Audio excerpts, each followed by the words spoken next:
We're now just 2 weeks out from Super Tuesday and the Democratic primary here in California. And while vote by mail is already underway, about 20% of voters say they are still undecided. So what's on their minds? Our Wilson Walker spoke with some of them. Yeah, I'm Adrian. I live in Oakland, and I've narrowed it down to 2 Democratic candidates. My name is Regina. My pronouns are she, her, hers, and I am affiliated with the Democratic Party. I just haven't decided on which candidate I would be choosing. Name's Patrick Riley, supporting Buttigieg right now. In the early stages of the contest, I was sort of looking at Andrew Yang. I feel I'm falling toward the progressive side.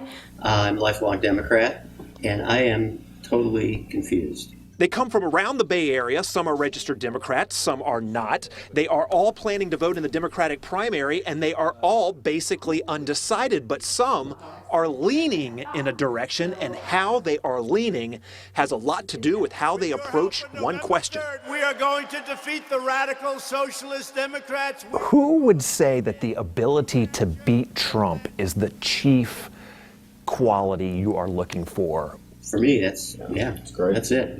It's very important to me who can win, of course.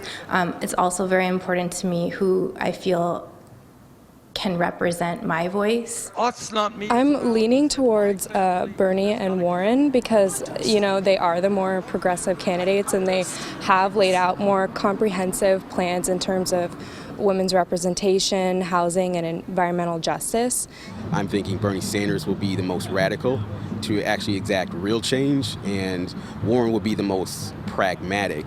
The problem is, you have to do baby steps, and you cannot be revolutionary in a lot of these issues. And that might be the real dividing line with our panel. Is the most progressive agenda the most electable? The Democrats who have won, Clinton and Obama, ran to the center successfully. I love all these things Bernie's saying and she's saying. I just feel like those are losers.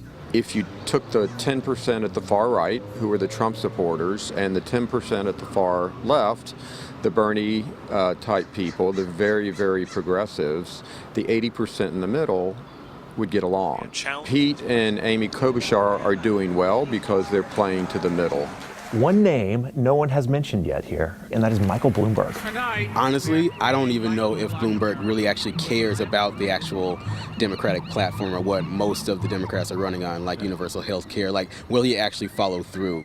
So 2 weeks out, a lot of voters are still thinking about how they will make their decision. I would just vote for whoever I think would be the best candidate to actually drive solutions home because we have a lot of structural problems. And they all agree that we are going to get a lot more information before March 3rd. You know, what we've seen in Iowa and New Hampshire is not necessarily representative of the entire electorate, so we'll have to see.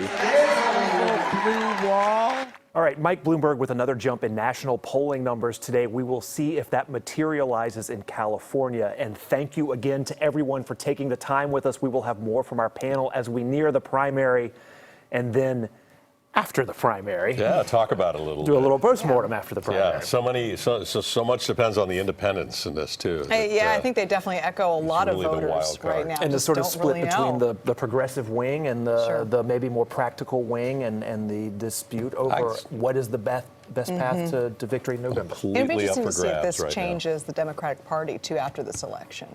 If some of their ideals are going to change, depending. Yeah. Wilson, thank you.